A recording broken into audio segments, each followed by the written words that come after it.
Hey YouTube, I hope everyone has been doing well, and I know many of y'all are really excited for this video. We got a great response from our first casing video where Rohit cased me, and so we're definitely trying to make sure to make more of those so that y'all can see, especially for the people who don't have either friends or alumni from your university who are at the big three firms now. We know these videos are especially important for y'all.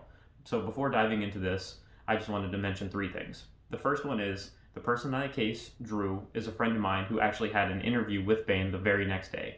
And so we start off the video by talking about behavioral questions, which I think will be pretty important and something that we hadn't talked about in our channel before. So if you're interested in that, stick around for that, if not for the video to the case. The second thing I wanted to mention was that I believe that this casing example is a really good one, regardless of if you're a beginner, intermediate, or advanced caser. If you're a beginner or an intermediate caser, the mechanics that Drew has will be really useful so that you can see how you can progress. And if you're an advanced caser, the feedback I give Drew so that he can become an A+ caser will be really useful for you. And then the third and last thing that I wanted to mention was, as you all know, casing is a pretty stylistic skill. And so if you are in agreement or disagreement with any of the way that Drew tackles problems or the way that I give feedback, let us know down below and we can try to help talk through things and figure out what's the best way to tackle certain situations. Otherwise, if you like the video or if you appreciate our efforts in this channel, please give us a like or a subscription. Otherwise, let's get into the case. Before we get into the case, considering that your interview is tomorrow, and this is first round with Bain, right? Not Yeah. final round. Okay. How are you feeling about, I guess, the non-case portions of it, like the behavioral and anything else that you would expect outside of the normal case? Like, would it be helpful to talk through that kind of stuff? I mean, potentially. From what I heard, the behavioral portion's pretty normal. They're just going to kind of like walk through the resume and then ask, why consulting and then why Bain, things along those lines, and all of that.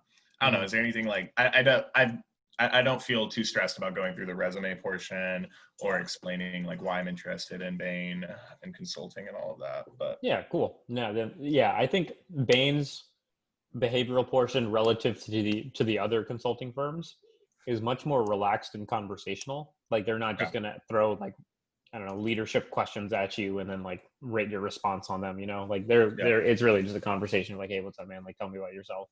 The only other question I would say you should be prepared to answer, and I don't know your background, so it might not even be a question you get, which is why Dallas? Like for like people like us, like we went to school in Dallas, I was like, yeah, all my friends are here. Like, I don't know where else I'd want to go, Right.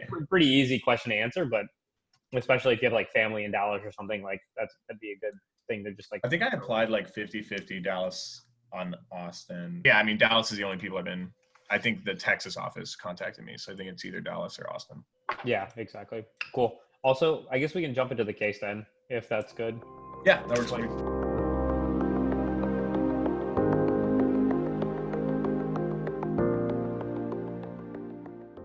Our client today is Clicks Photography. They are a photograph company that currently makes money by selling film and photo paper. But unfortunately, they've been experiencing declining profits over the last 5 years. And we've come in and we've determined already that our client's declining profitability is due to volume declines resulting from digital substitution. And so as a result, the client is considering a few new business ideas to enter this digital photography space. Our client has been approached by Walmart in order to place kiosks within each of Walmart's stores. And as you know, kiosks are self-serving stations that in this situation would allow users to go and print their like digital photos, from like their phone or camera or whatever onto our client's paper.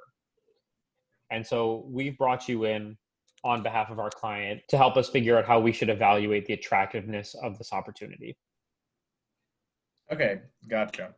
So you say that these digital kiosks would be people printing their photos onto our paper. So is the revenue stream then that Walmart would purchase the paper from us and that would be the revenue stream? Or are we giving them the kiosks and everything and doing that whole setup there?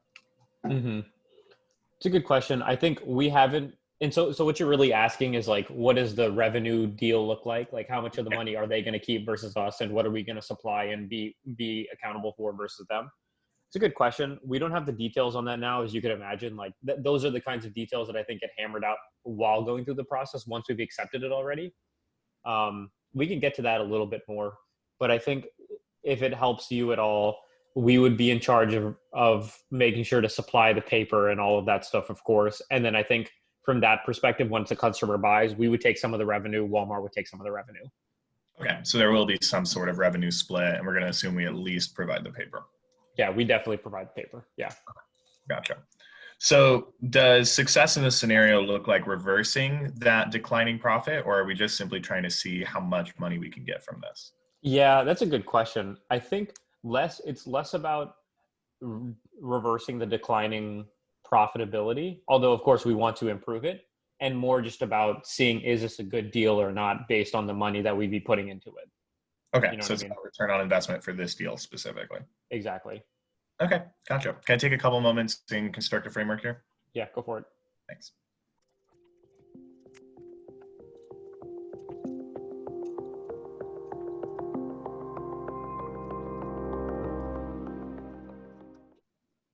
Okay, so I'd say there's probably three big buckets I would want to look at here. So clearly the way we would evaluate whether or not this is going to be profitable is through first evaluating the revenue and then the potential fixed and variable costs and comparing them together.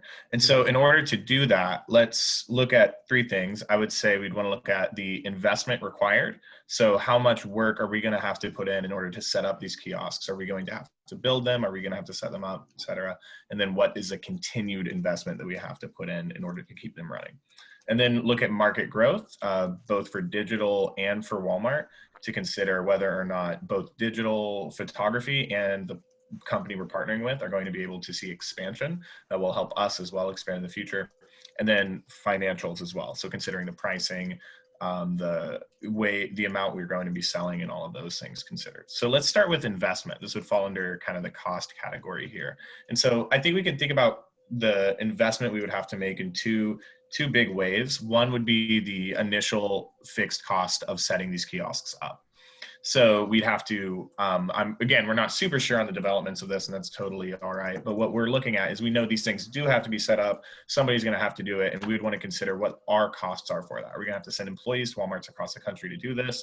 Are we going to have to hire contractors to do this? Are we going to have to print a lot of initial paper? And considering how all of that works out. So we'd want to consider those initial fixed costs. As far as the variable costs are concerned, there's obviously the paper that we would be providing. There's also considering maintenance on these kiosks and things along those lines. If there's any work that needs to be to keep them running, then we'd have to consider that as well, which will obviously carry cost with it. So that's what I'd consider on the investment side related to costs.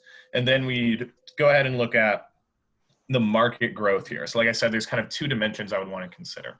One is whether or not digital photography is a growing market. So we know there are volume declines due to digital substitutions currently. And so what I would want to consider is kind of see what the trend is for digital aside of things like phones, for example. So for example, I know I've never considered using a kiosk or like printing out a photo like that or anything along those lines because I have them all on my phone or my iPad or my computer. I very rarely would, print a photo. And so I would be interested to see what the market trend rate is for digital. But what's also important to consider is what the market trend rate is for Walmart. So maybe the right place to do this, if we want to consider digital substitutions, isn't Walmart. And so we'd want to consider where they're expanding, but beyond that, who their customers are, and then whether or not they're going to be interested in the digital photo market that we have to offer. The third category would then be financials. And this really comes down to just the way we would consider pricing these and then how, popular we expect them to be. But the biggest thing to consider here, I think, would be the pricing and the revenue split with Walmart. So we've already covered, investment earlier. And so we really just want to be considering that revenue split as well as what our pricing would be that we can balance against that investment. But those would be the three things I would start to look at. Cool. That makes sense. I think you laid out a lot of really good ideas. Just curious as to get your thought process on where you think we should go next for this. Yeah, I would actually start with market growth. I'd want to see if this is a market that we would at all be interested in getting into. Seems like it would be based on our initial assumption, but I'd want to test that. Yeah, I think that's a really good starting point. And actually, on that note, I think one thing that our client wanted our help with, that I'll be recruiting you for, is wanting to basically figure out what kind of market demand could we reasonably expect from a Walmart store in terms of the number of photos printed per year. Number of photos printed per year. Gotcha. Yeah. Do we have any information, I don't know, just like on how many people use digital photography, for example, or anything like that? Honestly, we don't have too much data, but I'm happy to, as we kind of estimate this market size, like happy to brainstorm with you, like verify whether the numbers that you're coming to sound good or not, Okay. but Yeah. So let's just no hard data.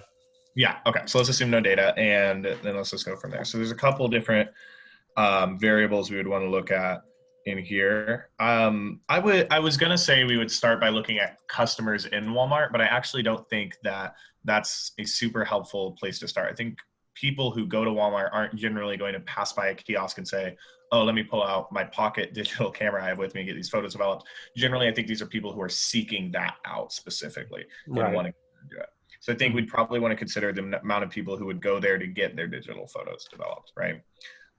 So if we assume that like the average Walmart probably is in an area where I would say roughly, I'd say like 5,000 people go in and out each day or something like that, then maybe a relevant question would be how many of those people would we then consider for digital photography? And I would say, I think probably 20 to 25 per day. I'd say 25 seems reasonable to me, considering A, most people don't develop photos digitally, they have them on their phone.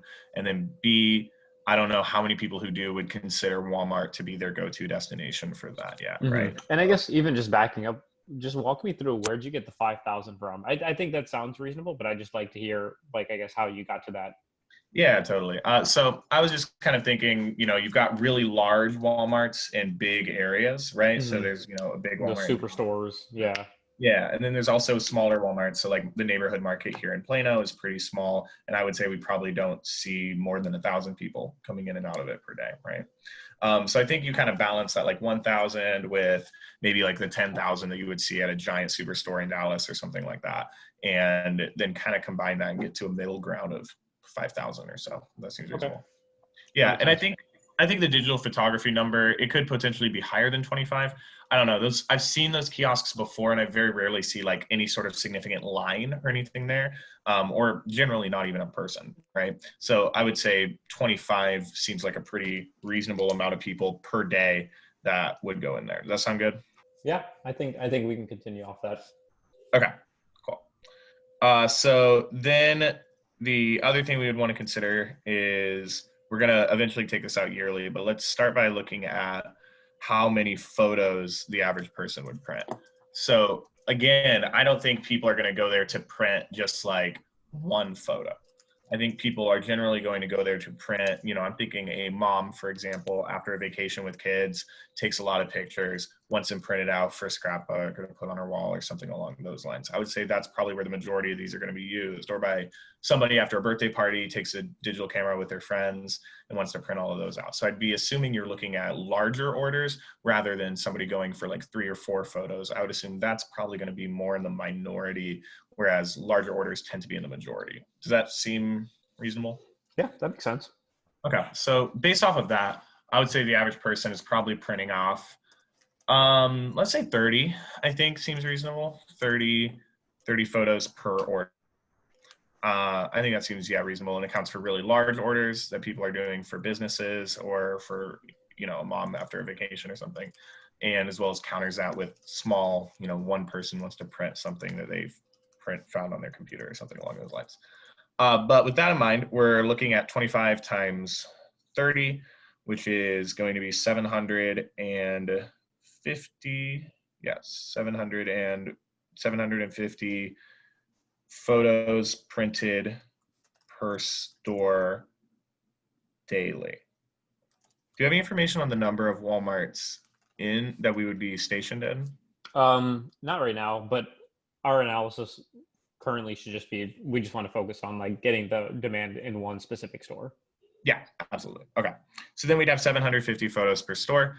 Should we assume that there's 350 days in the year for the purposes of this calculation? Okay. Yeah, that works. Cool.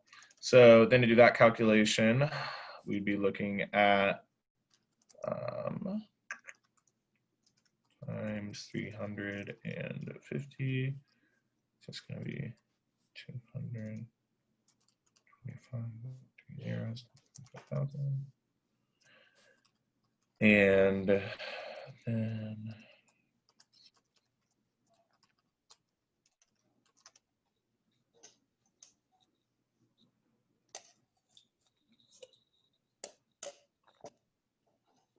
$37,500. Okay, so the number I got for 750 times 350 is 262,500. Does that sound right?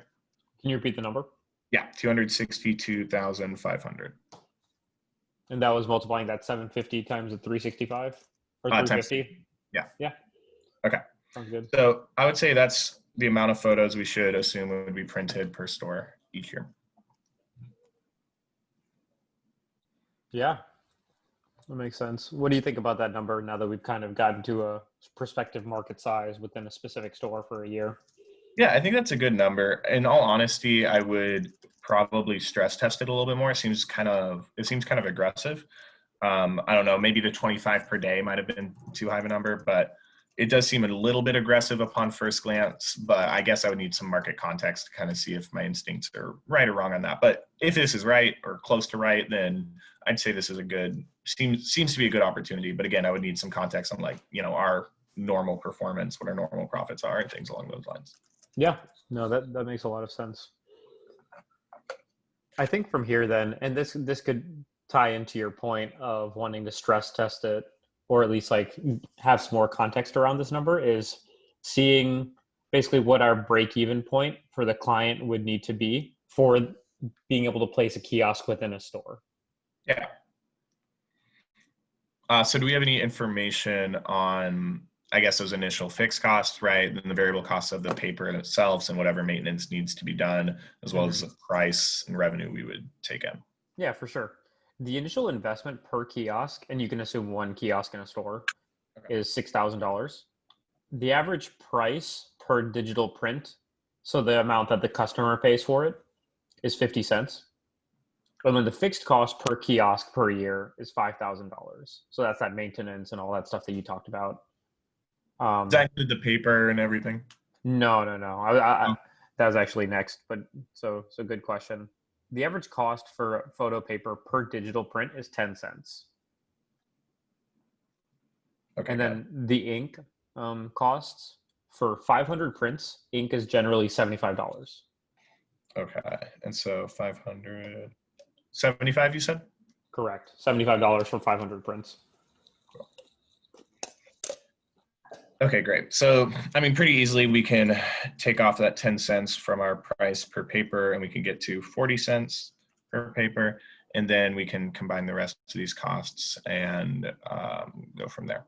So let's first, let me write this down there correctly. Okay. So yeah, we combine this, so the initial cost, the 6,000 is not repeated yearly. That's just a one-time thing per store. Okay. But we're only are we looking at a 1 year break even? Or I guess we're analyzing the total break even point, right? And what that would be. That's a good point of whether it's a 1 year break even or more than that. I guess what would your best intuition or what would your gut lean you towards in terms of how long we should do the break even? Yeah, I would take a look at the 1 year and then see if we break even at that point and then extend beyond if we don't. Okay. Yeah, but I think that's starting with 1 year and then moving beyond if we don't break even seems helpful because it doesn't seem important to do it if we, do break even in that first year. Yeah. Yeah, so let's take a look here at, I'm trying to think of the best way to incorporate this tricky 500 number. I think what might work is to take a look at our profit. Yeah, let's factor in these fixed costs later, but let's take care of this 500 by looking at how much revenue we would take in if we produced 500 first and then doing the fixed cost calculation. Sure. So if we're looking at 0.4, let me just look at that times 500. Then we have,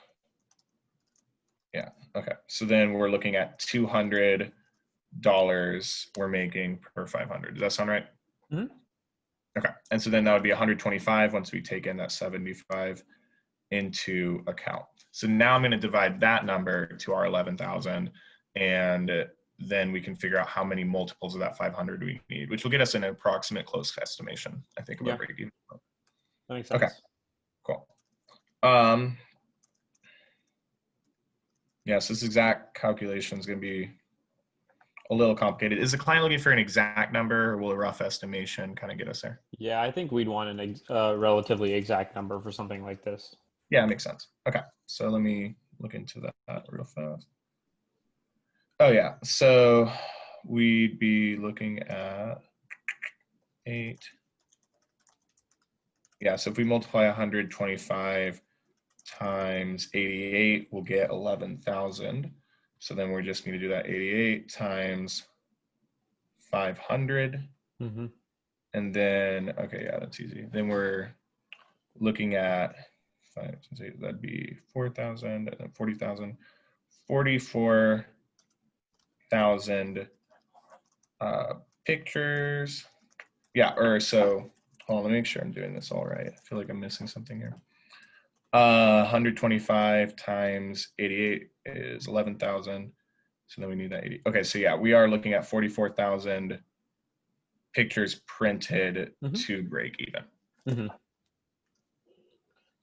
Yep. Were we looking for a dollar value for break even, or were we looking at the total amount of pictures printed? Pictures printed. Okay, yeah, so we'd be looking at 44,000 to break even. So do we want to calculate like at what point in the year we would do this based on that initial calculation, or is this a good enough number for now? No, I think where we've got to is good. How does that 44,000 sit with you? Or I guess, what are your thoughts on that? I think that's great. Based on our initial destination, or on our initial estimation of how many, we would be able to sell in 1 year, then we're really looking at less than, 20% of the way through pretty significantly less than 20% of the way through the year, closer to 15% that we would be able to break even. And so I'd say that's a really good margin. So I definitely, of course, want to kind of stress test that 262,500 number, but this is absolutely achievable. I think 44,000 is 100% achievable within less than a few months, I would say. Yeah, no, definitely agree. These numbers seem pretty promising.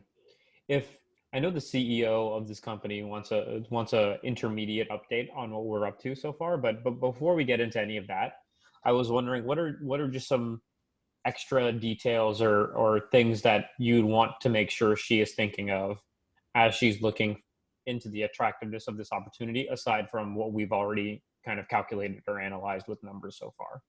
Yeah, for sure.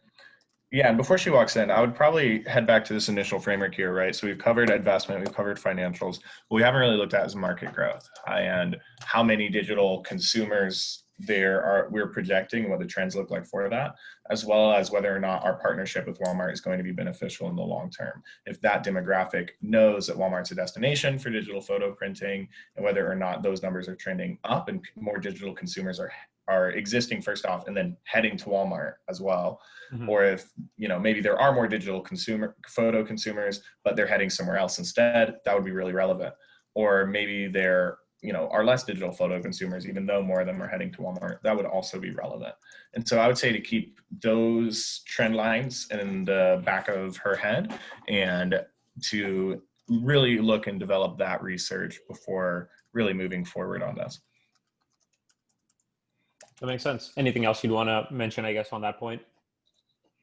Besides market growth, the only other thing would just be the logistics of it all. So there are Walmarts across the nation.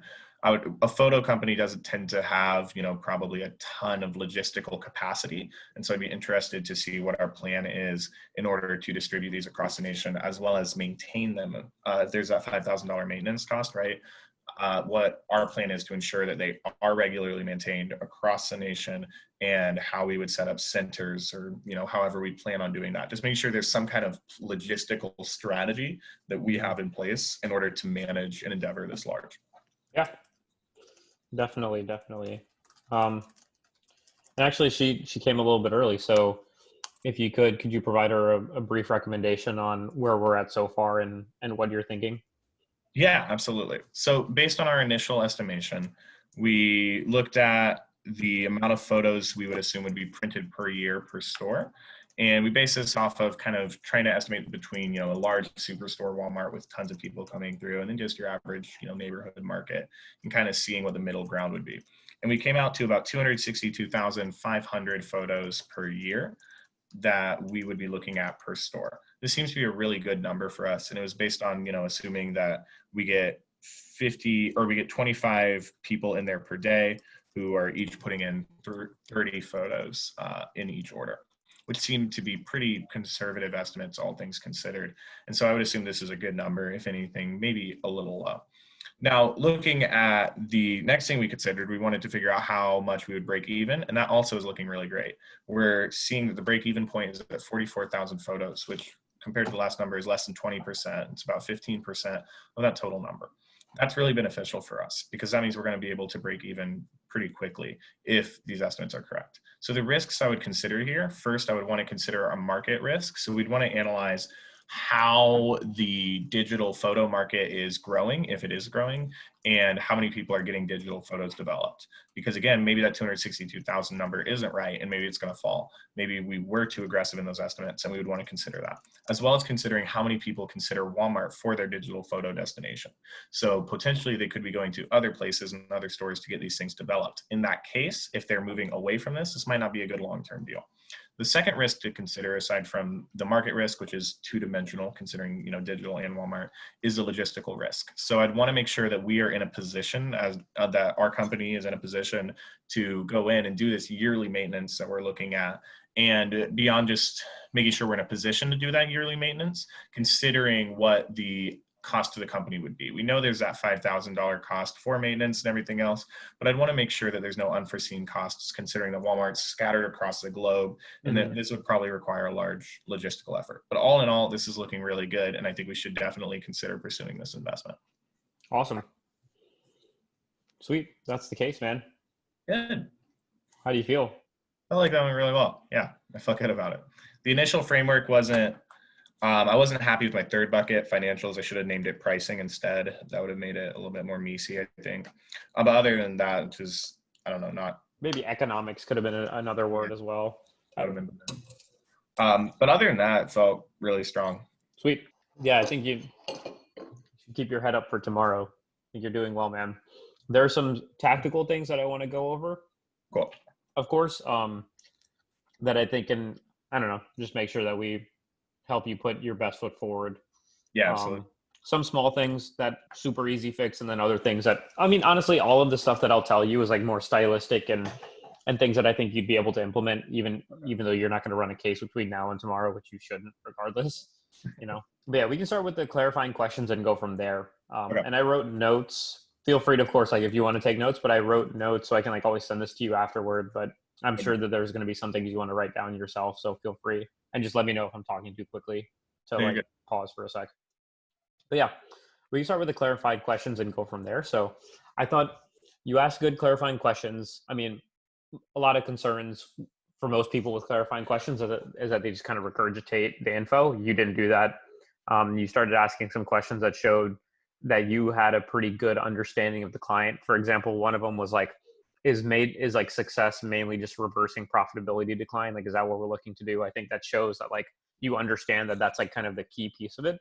I think you could have even taken it further, that within profitability decline, that was because of volume decline, right?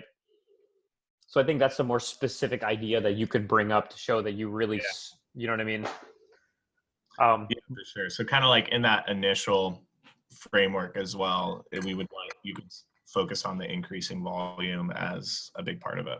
Exactly. And then of course, like you'd make sure to have commentary around like, of course we don't want to increase volume if like it's negative profit, right? So like you'd say like we want to make sure that we're increasing volume and like revenue looks good too, but like that's like the problem that they historically have been having for the last 5 years, and so that's what we're trying to fix.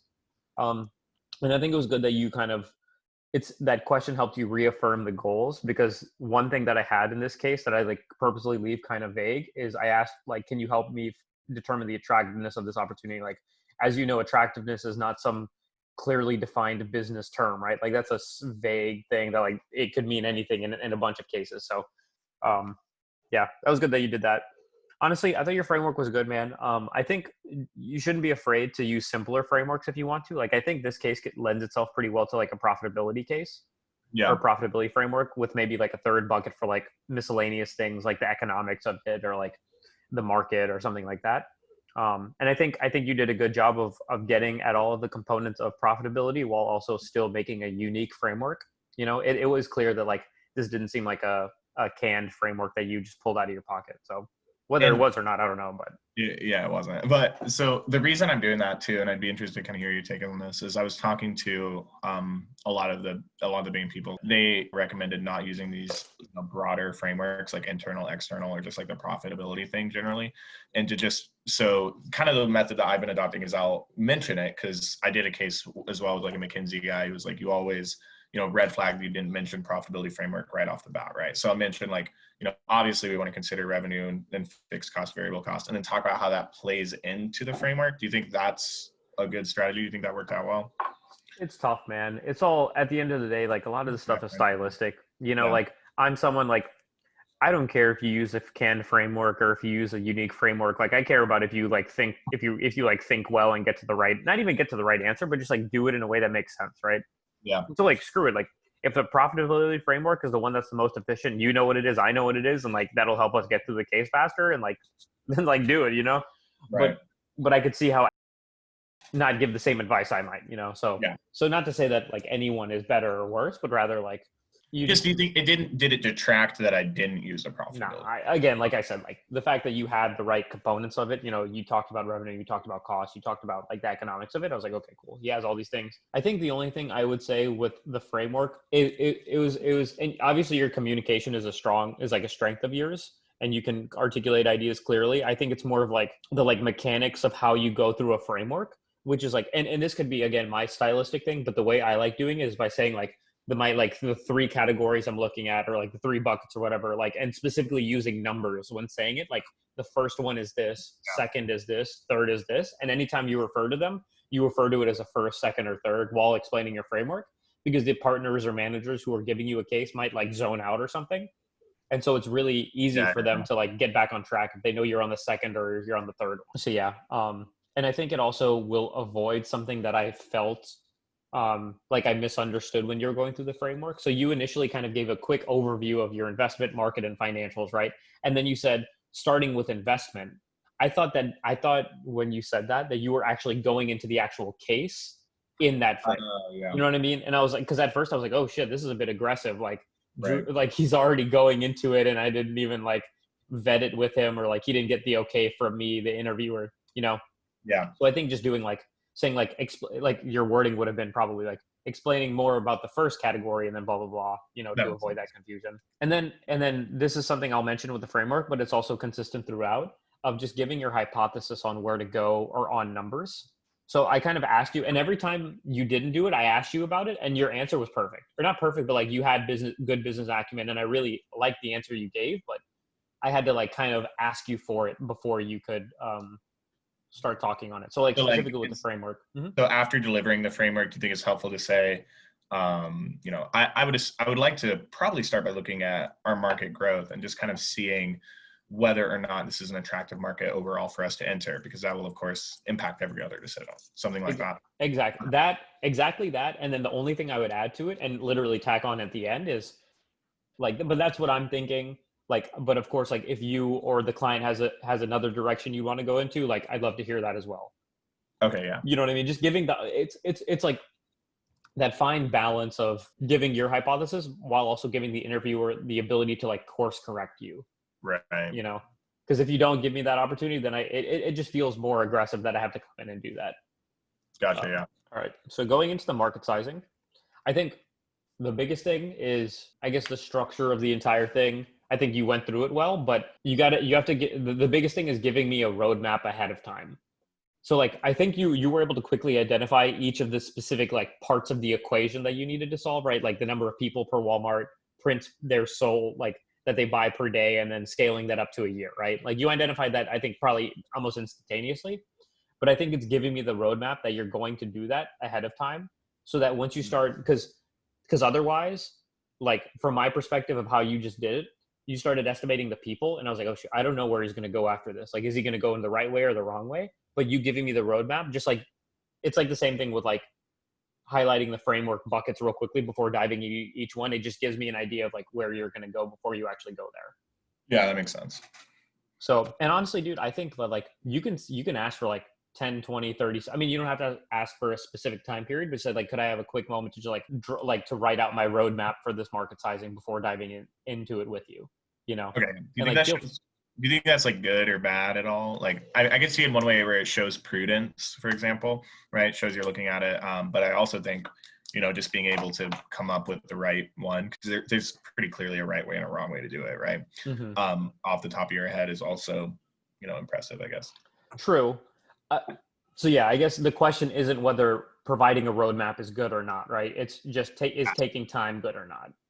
I think, I guess what matters is if I need time, I should take it, right? So in this 100%. Case, I didn't need time. Good. Also, but and again, this can be a style thing for me, but in all of the cases I've run with people, I don't think I've ever really even cared if they asked for time.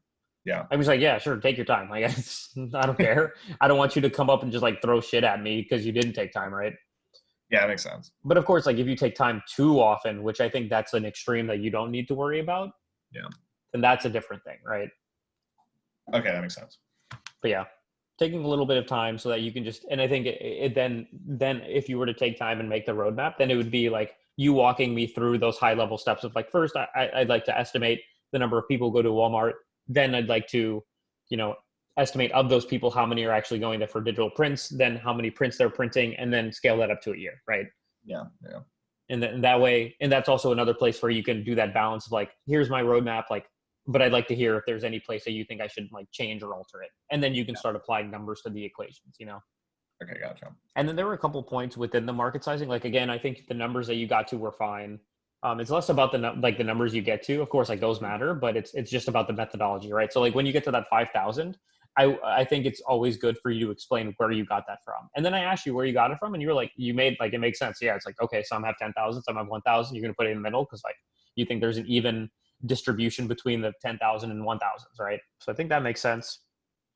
And then although like you also gave your explanation for the 20 to 25, but I think another way that you could pressure test that is if I told you like based on those numbers, you think 0.5% of people who go into Walmart's go to print photos. So 1 in 200 people. Do you think like that sounds good or is like a little too low? Honestly, it sounds reasonable. Okay, cool. Yeah. But I guess then because for me, that sounded a little low. I guess the number that we came to at the end was like pretty dang high. So maybe I'm probably wrong on this. But yeah, I guess that percentage would probably be helpful too, to like break that down and say, so they're looking at, 1 out of every 200 people, which I think seems pretty reasonable considering, how many people go to Walmart. They're most going for groceries or like just to get like quick frozen food or ice cream or something, like that's just me and my family. So maybe not everyone does that, but yeah, I guess the key message I'm trying to say is like, when you get to numbers, sometimes it is good, like to potentially put them into other forms just so you can pressure test it yourself. And then also show the interviewer you're trying to think critically about how these numbers fit into the context of the other numbers that you're coming across. Yeah, that makes sense. Photos, when you got to the average prints per person, I put that, I think you had a great explanation for the number of prints, like 30 print photos per order. I think the only thing you could have improved is just by like providing like, you said that 30 prints is a good between large and smaller prints. And so I think just putting numbers to that, saying like, yeah, I think like the larger one is 50. I think the smaller one's 10, just going into the middle. Obviously I could have inferred that, right, based on the fact that you said what you said, but I think just putting numbers there that you were already thinking could go better. Yeah, for sure. Oh, the next thing I had was, there was one point at which I think you asked, like, do we know how many kiosks or how many Walmarts we're going to go into? That is one point where I think what you should focus on whenever entering a market sizing is making sure you know the exact units of what you're trying to solve for. So right. I tried being specific of like that we're trying to market size the demand of photo prints for one specific Walmart store. And so that question for you on your end is then not necessary, right? Yeah. Yeah, that makes sense. Yeah. So just having a clear picture of that. Earlier. Yeah. And then I like asked the question and I was like, oh, I don't need to worry. Yeah. Yeah. No, you're good. Yeah, I think your assumption for 350 was good. I think a way that you can make that a positive into your side or like make you seem better is by, rather than asking, hey, could I use 350? Be like, hey, like I think I want to use 350 instead of 365 just to account for holidays or random closures, and then also so that because 350 is less than 365, just so that we can underestimate rather than overestimate. I'd rather be conservative than not. Does that sound good to you? Okay, that makes sense. You know, so just small thing, but just showing that you're thinking about it more than just I think most people would. Right. Yeah, that's helpful.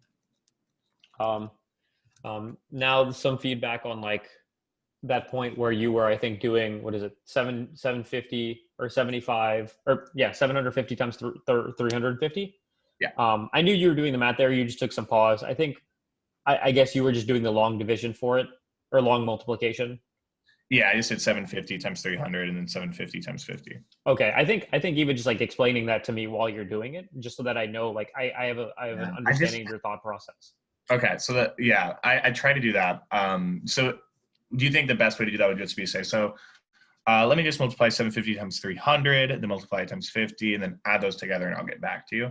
Something like that, because I do personally, I make math mistakes when I start talking while I do math. Oh, okay. So it's been something I've noticed where I'll be like talking through it, and then I'll be focused on the words I'm saying and not the numbers, and I just do a bad job generally of that. Okay, that's good to know. I think it would make sense to say like, so I'm gonna do this, then I'll do that, then I'm gonna add those together. Let me get back to you once I get that done.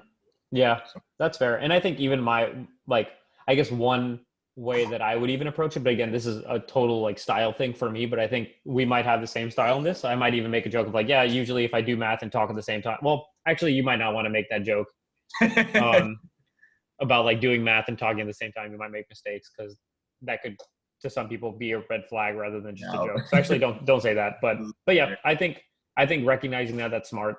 And I can update as I go through it. I think that might be what I should do. So say like, so 750 times 300, we're looking at 2,200, 25,000, do something like that. Yeah, exactly. And I think, and especially for that number, like, I don't know how you're thinking about it, but that's really just 75 times 3 and then adding 3 zeros. Yeah.